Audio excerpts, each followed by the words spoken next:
Hello, everyone. Today I am going to read a piece I wrote called Untidying the Mess and the False Identity Called Sin.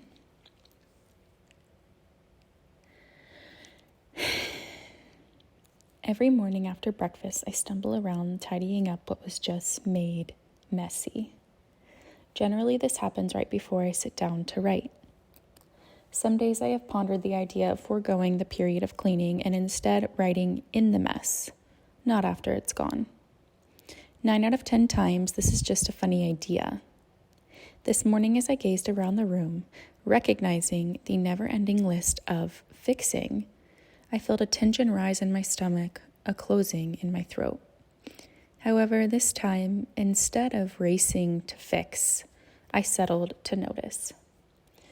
The dog toy on the other side of the room, half chewed up, pieces all over the ground. The plates in the sink, food still crusted on top.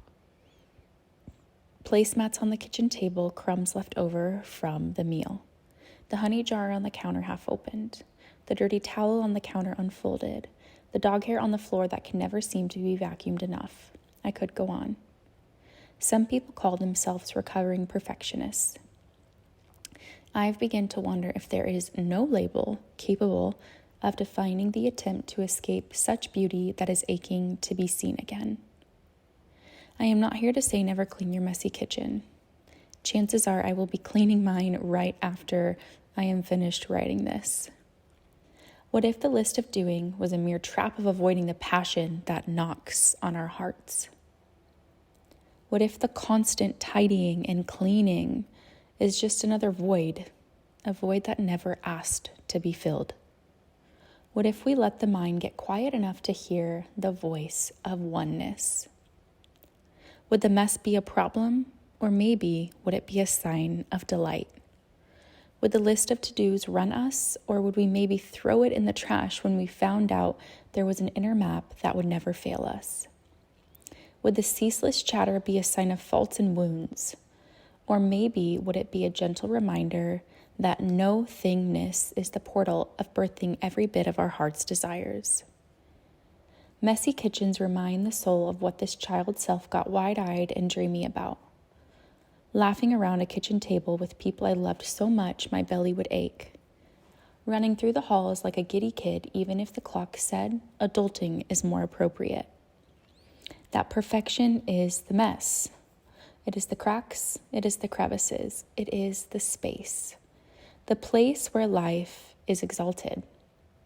Even in the bits that these minds cannot seem to comprehend, love devolves all of our distortions, often labeled as sins. This messy kitchen I sit in is a really beautiful reminder of every bruise, scar, cut, a once-lived event that I covered in disgust and in judgment. Maybe that is why it has been such a challenge to sit in disarray.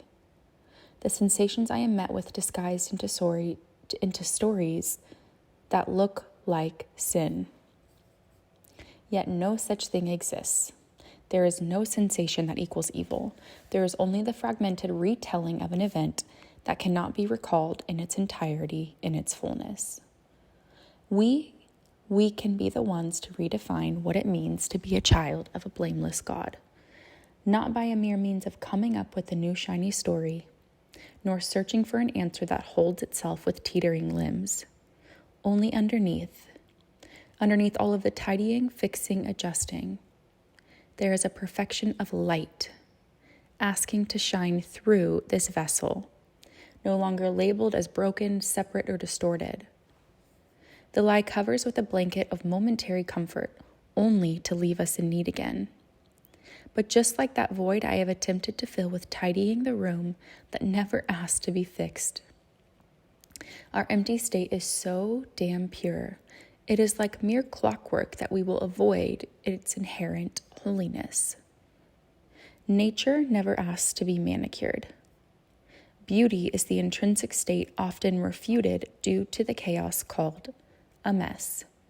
Fabrication sustain the lie. Today, I invite you to sit in whatever version of the mess that keeps you stuck in repairment.